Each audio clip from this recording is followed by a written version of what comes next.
नमस्कार,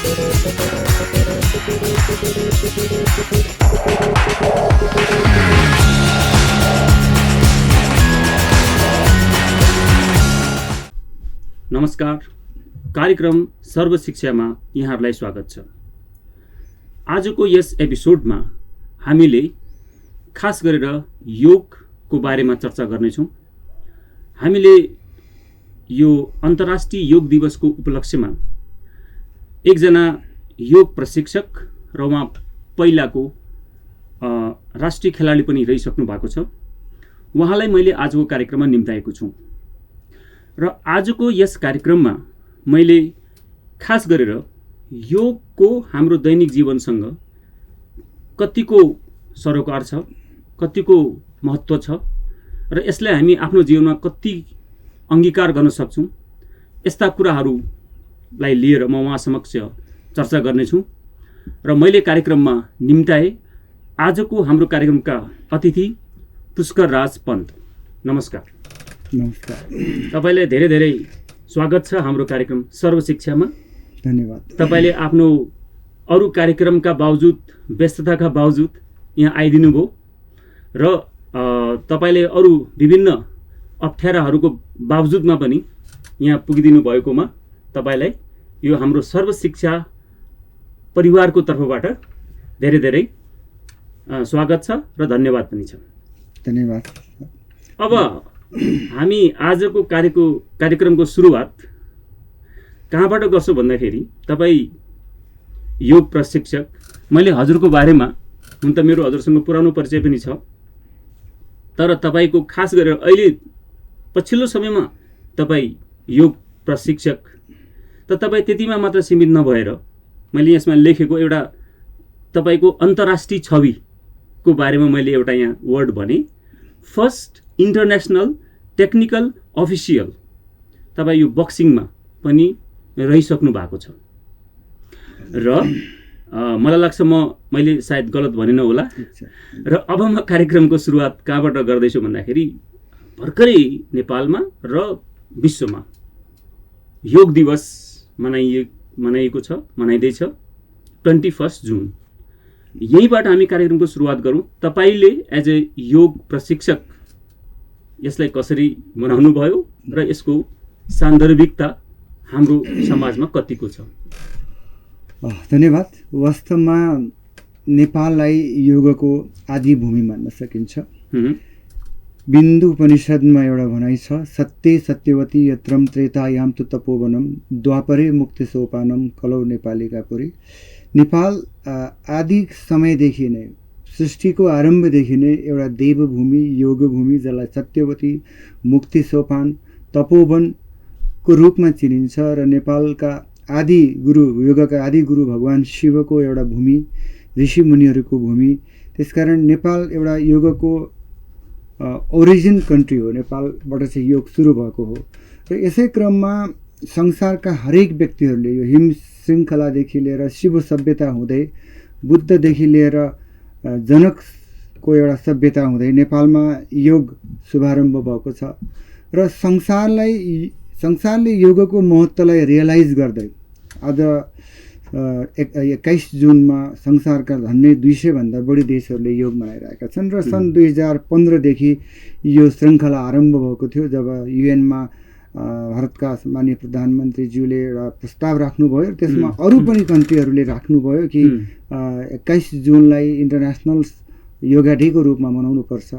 र यसरी चाहिँ यो योगको परम्परा सुरु हुँदै आयो। र नेपालमा पनि यस वर्षको नारा मानवताका लागि योग भन्ने नाराका साथ देशभरि कार्यक्रमहरू मनाइयो। सम्माननीय प्रधानमन्त्रीको प्रमुख आतिथ्यमा विभिन्न ठाउँहरूमा योगका कार्यक्रमहरू भए र म आफै पनि 2-3वटा कार्यक्रममा सहभागी भए। मानव धर्म सेवा समितिले एउटा विशाल योगाको शिविर गर्नुभएको थियो र त्यसमा मैले एज अ टिचरको रूपमा क्लास लिएको थिएँ भने विभिन्न स्कुलहरूमा योगाका कम्पिटिसनहरू र साताव्यापी रूपमा विभिन्न स्थानहरूमा, स्कुल कलेजहरूमा योगालाई एउटा स्पोर्ट्स च्याम्पियनसिपको रूपमा, योगा स्पोर्ट्स च्याम्पियनसिपको रूपमा पनि हामीले अर्गनाइज गऱ्यौँ। जसमा विभिन्न आसनहरूको डेमोन्स्ट्रेसनबाट विद्यार्थीहरूले आफ्नो कला प्रस्तुत गरे। राम्रो आसन गर्नेहरूलाई फर्स्ट, सेकेन्ड, थर्डको आधारमा हामीले एउटा सम्मानित गर्ने मौका पायौँ। अब यो त हजुरको आफ्नो पेसा पनि भयो।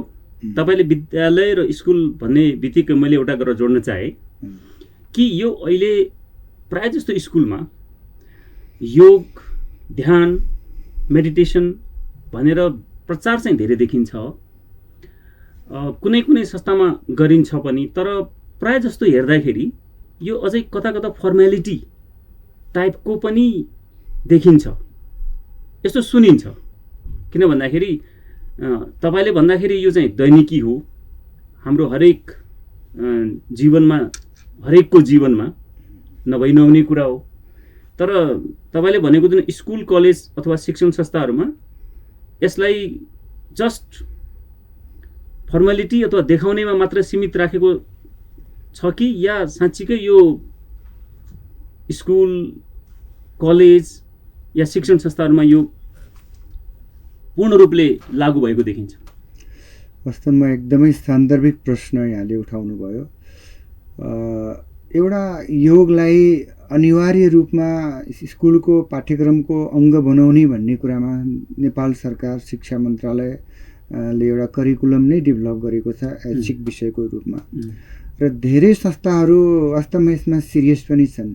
धेरै विद्यालयहरूमा योगलाई एउटा भनौँ न अभिन्न अङ्गको रूपमा राख्नुपर्छ। मैले सरी हजुरलाई बिचमा रोकेँ के स्कुलमा तपाईँले भने जस्तै त्यो क्लासमै करिकुलमै छ र स्कुलहरूमा त्यस्तो योगको क्लासहरू छ? स्कुलका ऐच्छिक विषयमा यो पाठ्यक्रम विकास केन्द्रले बनाइसकेको छ। योगलाई एउटा ऐच्छिक विषयमा विभिन्न जस्तो सुदूरपश्चिमाञ्चलको एउटा शान्ति निकेतन विद्यालयमा योग ऐच्छिक विषयमा पढाइ हुन्छ। त्यस्तै गरी विभिन्न प्रदेशहरूमा र विभिन्न प्रदेशहरूमा यसलाई चाहिँ एज ऐच्छिक विषयको रूपमा करिकुलम डेभलप भइसकेको छ। तर यति भन्दै गर्दा पनि यहाँले भने जस्तै योग र ध्यानलाई पनि एउटा हाम्रो स्कुलमा छ, एउटा प्रचारको सामग्री चाहिँ बनाइएको छ। तर जति प्रायोरिटी अरू विषयहरूलाई दिनुपर्ने हो, म्याथ, साइन्स, इङ्ग्लिसलाई, तर त्यही कम्पेरिजनमा योग पनि अनिवार्य हो, त्यसलाई चाहिँ प्राथमिकतामा राखेको चाहिँ अलिक कम देखिन्छ।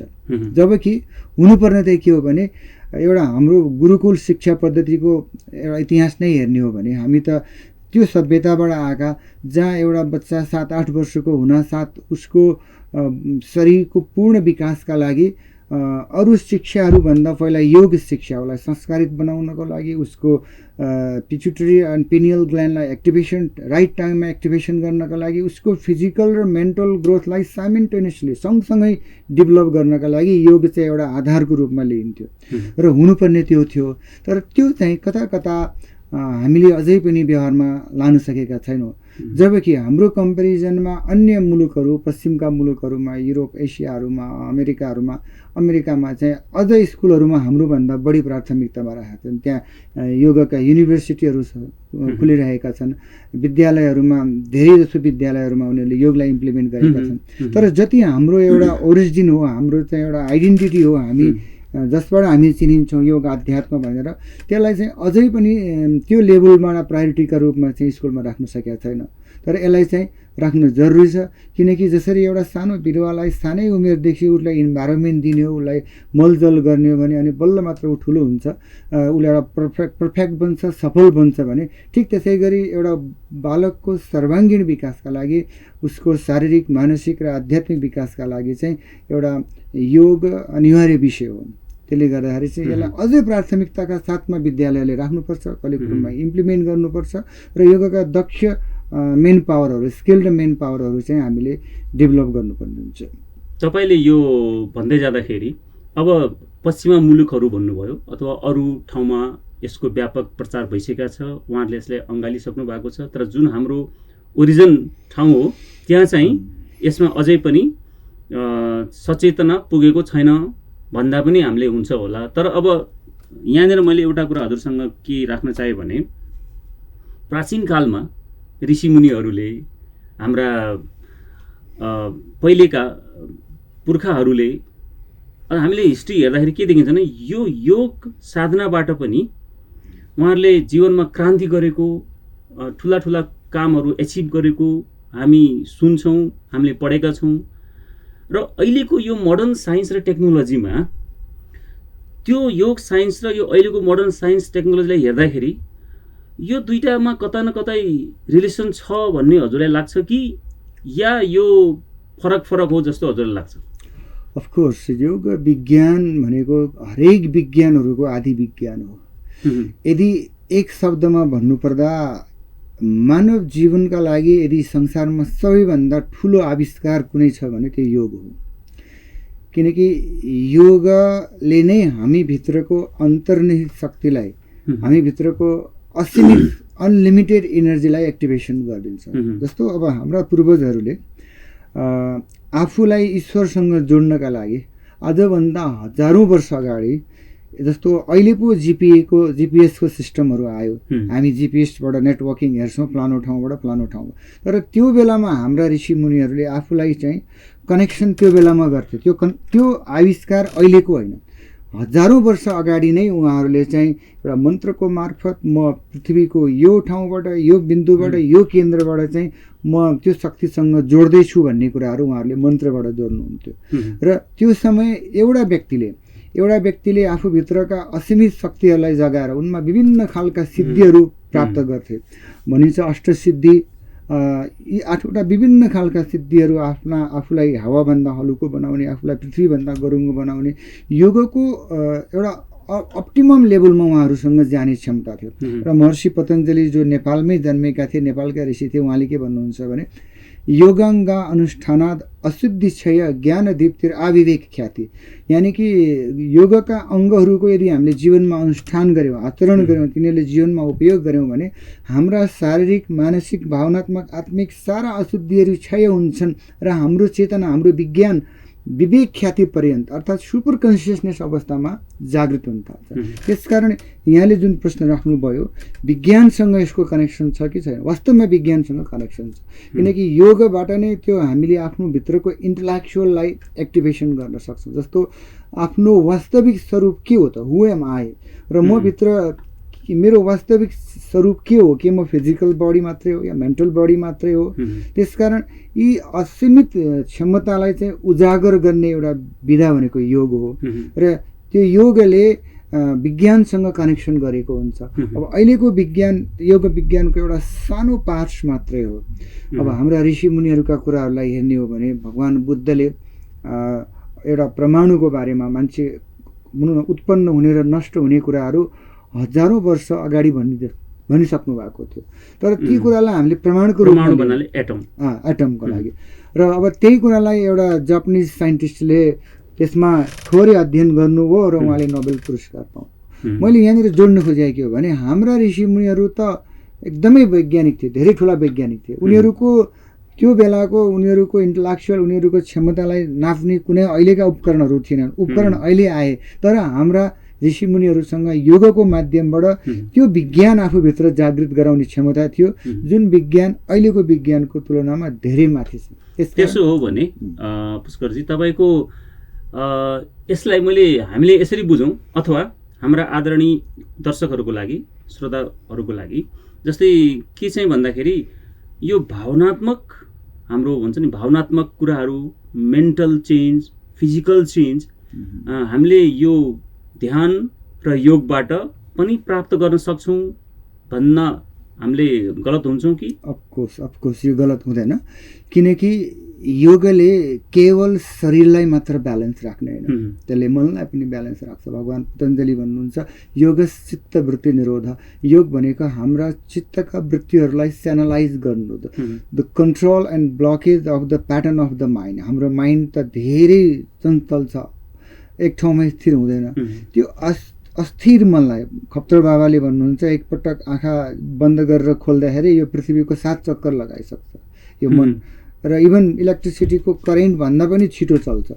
यस्तो यो चञ्चल मनलाई सेनलाइज गर्ने, एकाग्र गर्ने र त्यसको क्षमतालाई उजागर गर्ने विषय योग हो।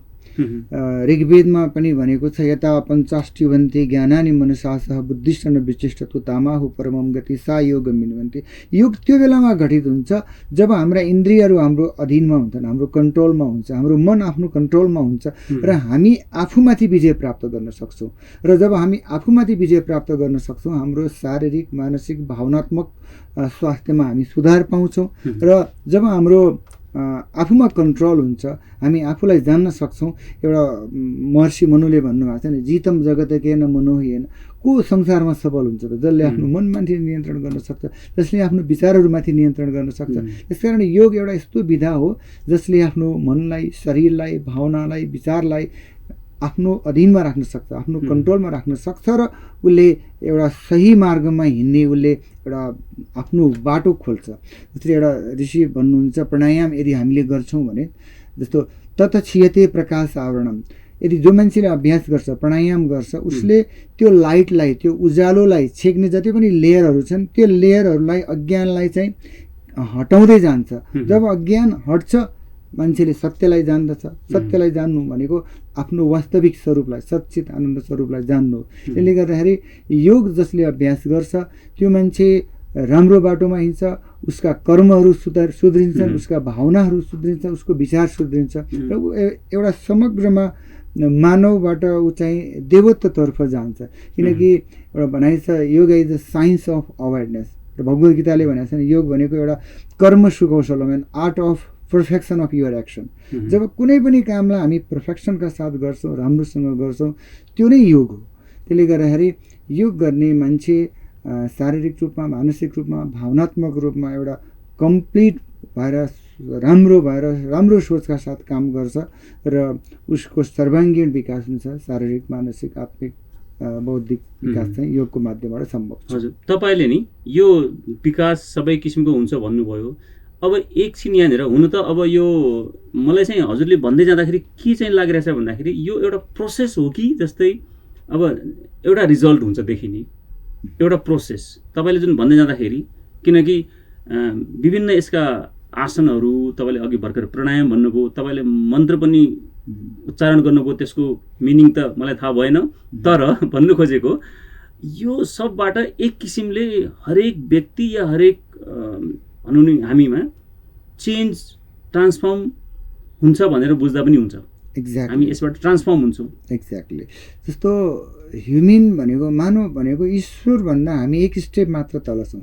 एउटा हाम्रा गुरुहरूले भन्छ, मान्छेको योनि कति पशु पक्षीको विभिन्न योनिबाट बल्ल मान्छेले हुनु न, त्यो प्राणीले मानिसको जीवन पाउँछ। त्यसकारण मान्छेलाई सर्वोत्कृष्ट प्राणी किन भनियो त भने, मान्छे मात्र त्यस्तो प्राणी हो जसले आफ्नो चेतनाको स्तरलाई माथि उठाउन सक्छ।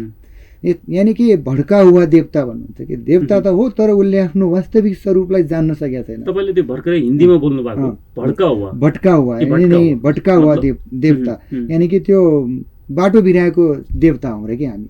यानि कि त्यही भएर अब त्यो देवता त हो, हामीभित्र त्यो ईश्वरीय अंश त छ, तर हामीले त्यसको स्वरूपलाई बोध गर्ने, त्यसलाई चाहिँ रियलाइज गर्ने माध्यम चाहिँ योग हो।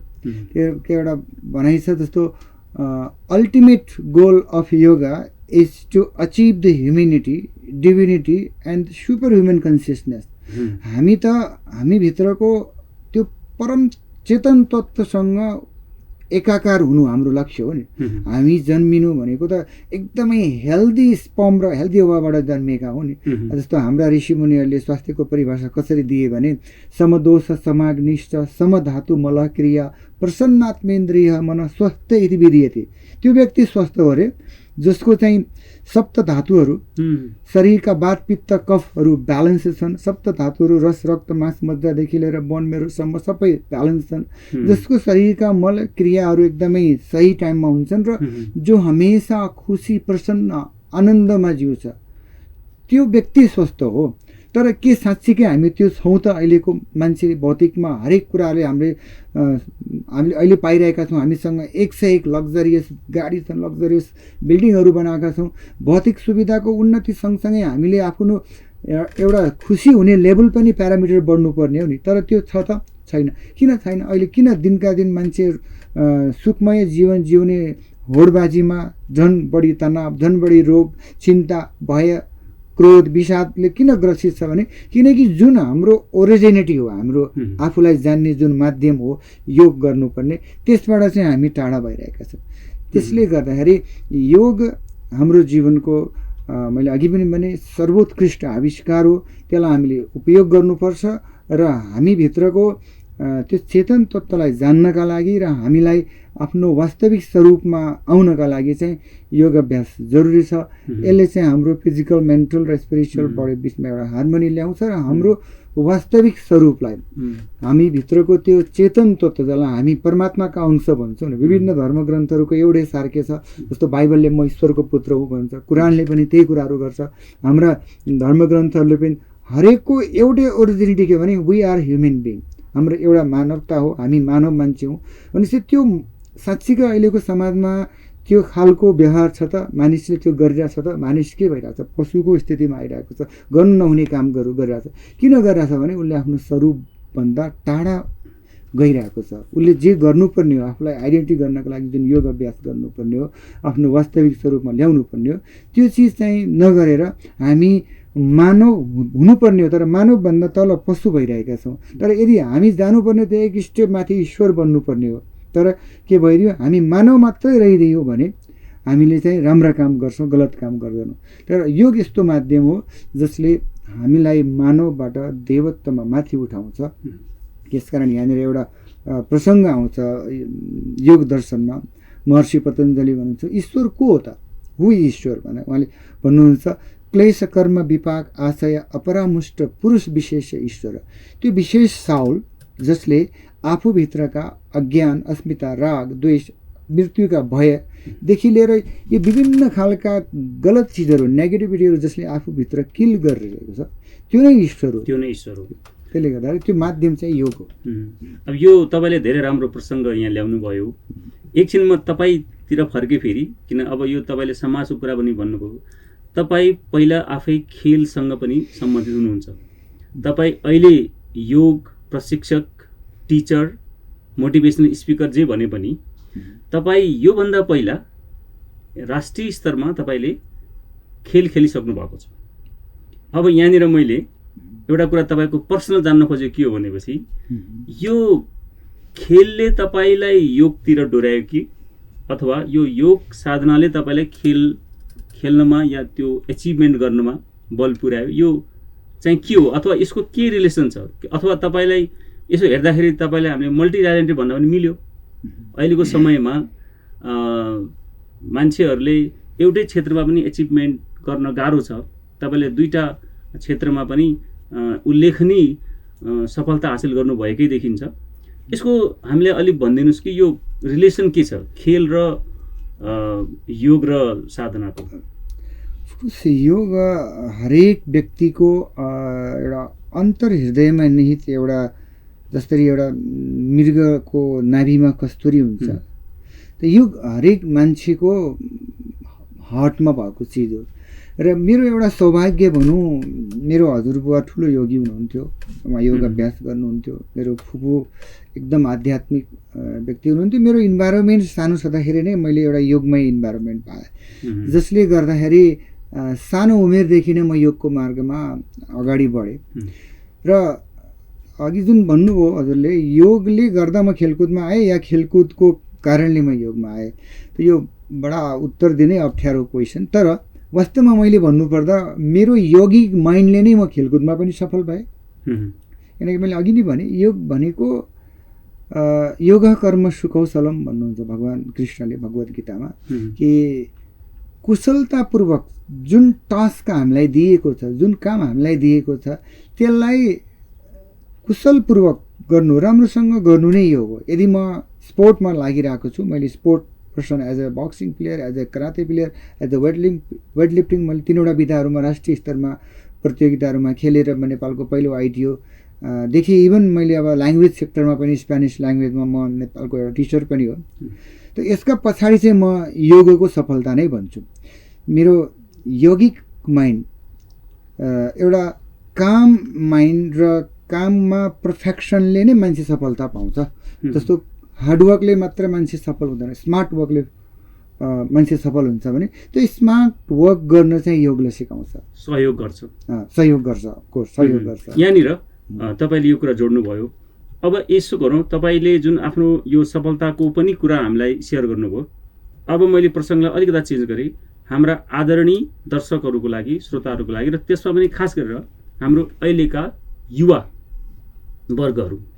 किनभने मलाई कस्तो लाग्छ भने आफैलाई पनि, अथवा म पहिला सोच्ने गर्थेँ यस्तो कि यो योग साधना ध्यान भनेको त अलिकता बुढापाकाहरूले गर्ने हो कि, अथवा मान्छे अब रिटायर भएपछि यो ध्यान शिविर गर्ने भन्ने कुरा कता कता हाम्रो सुनिन्छ है। अब त्यो कति सत्य हो आई डोन्ट नो, तर अब हजुरले, किन तपाईँ आफै अनुभव लिएको, यो फिल्डमा धेरै लामो समय भइसक्यो हुनाले, यो चिज चाहिँ हाम्रो अहिलेका एकदम युवा जुन ऊर्जावान हाम्रो अहिलेका भाइ बहिनीहरू युवाहरू छन्, उहाँहरूको लागि योग कतिको चाहिँ हुन त यो सान्दर्भिक त पक्कै छ, हजुरले सुरुमा पनि भनिसक्नु भएको छ, तर पनि मैले फेरि प्रश्न हजुरलाई नै राखेँ, किनकि अहिलेको एक किसिमको भनिन्छ नि हाम्रो यो यङ जेनेरेसन, उहाँहरूले कता कता कुरा गर्दा पनि यो हाम्रो लागि होइन, यो पुरानो कुरा हो जस्तो खालको फिलिङ उहाँहरूले दिनुहुन्छ।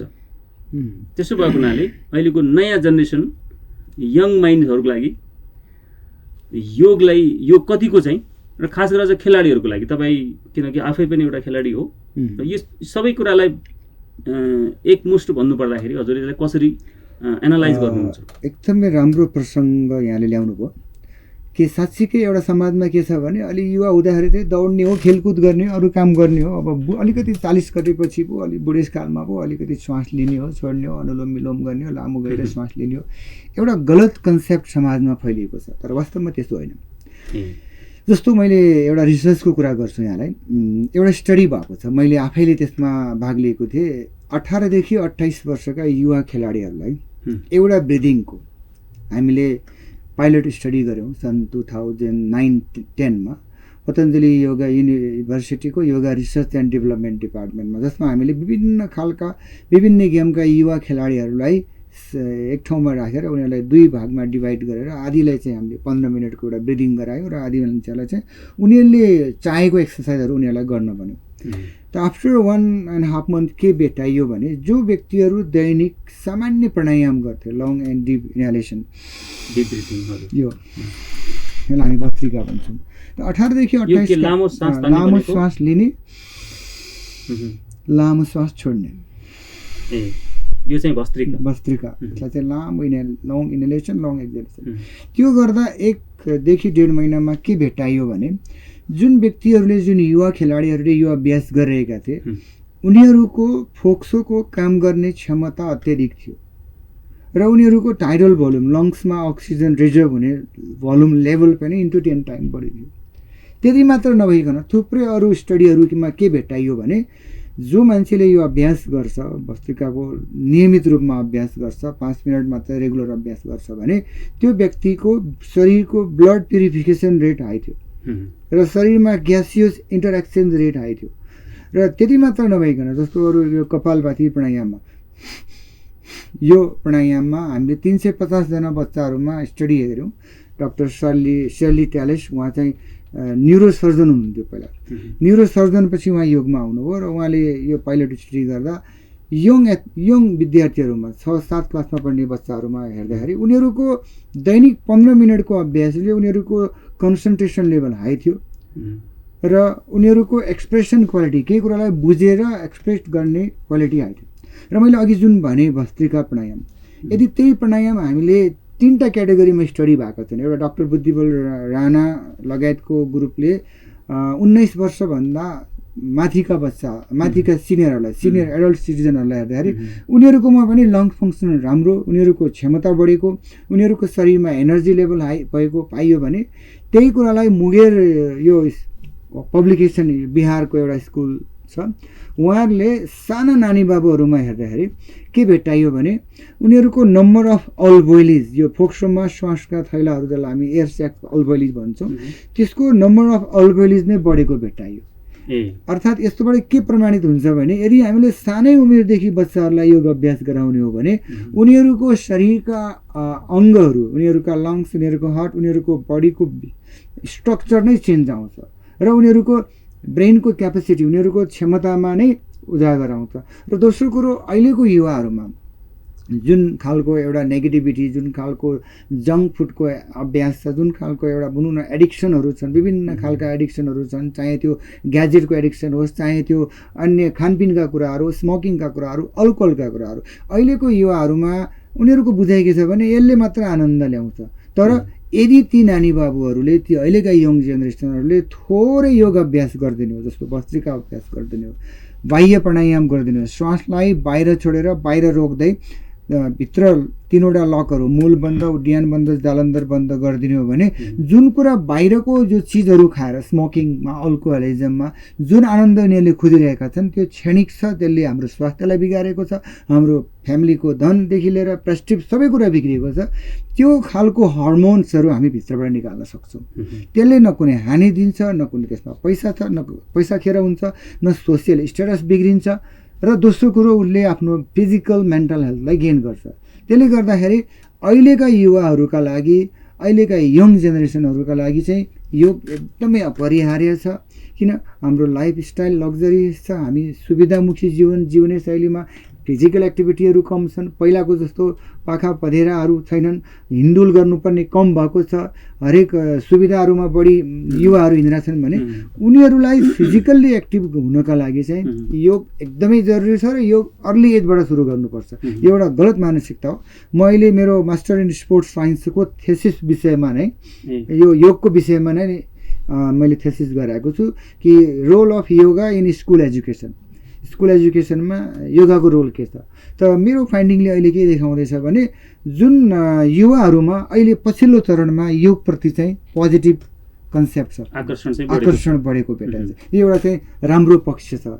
त्यसले गर्दा अझ मैले यो तपाईँको यो लोकप्रिय टेलिभिजनबाट आम नागरिकहरूलाई, आम दर्शकहरूलाई के सजेस्ट गर्न चाहन्छु भने तपाईँहरू आफू पनि योग अभ्यास गर्नुहोस्। आफ्ना नानी बाबुहरूलाई पनि ग्याजेट दिनुको सट्टा ग्याजेट दिएर खाना खाऊ बाबु भन्नुभन्दा केही अभ्यासहरू गरेर खाना खानु अगाडि, जस्तै भगवान् बुद्धले भन्नुभएको छ माइन्डफुलनेसका साथ खाना खानु अगाडि यो अनाज कहाँबाट आयो, यसमा वायु, पृथ्वी, अग्नि, जल तत्त्व छ, त्यो तत्त्वलाई सम्झिनुहोस्। र यो ईश्वरको एउटा प्रसाद हो कि एउटा मैले ईश्वरको प्रसादको रूपमा हजुरको अङ्गलाई म लिँदैछु भन्ने भावनाका साथ त्यो लेभलमा र थोरै अभ्यासहरू गराएर उनीहरूलाई योगमय बनाएर उनीहरूलाई चाहिँ चेन्जेस ल्याउनु जरुरी छ। किनकि योग मात्रै एउटा यस्तो औषधि छ जसमा हरेक रोगको उपचार छ।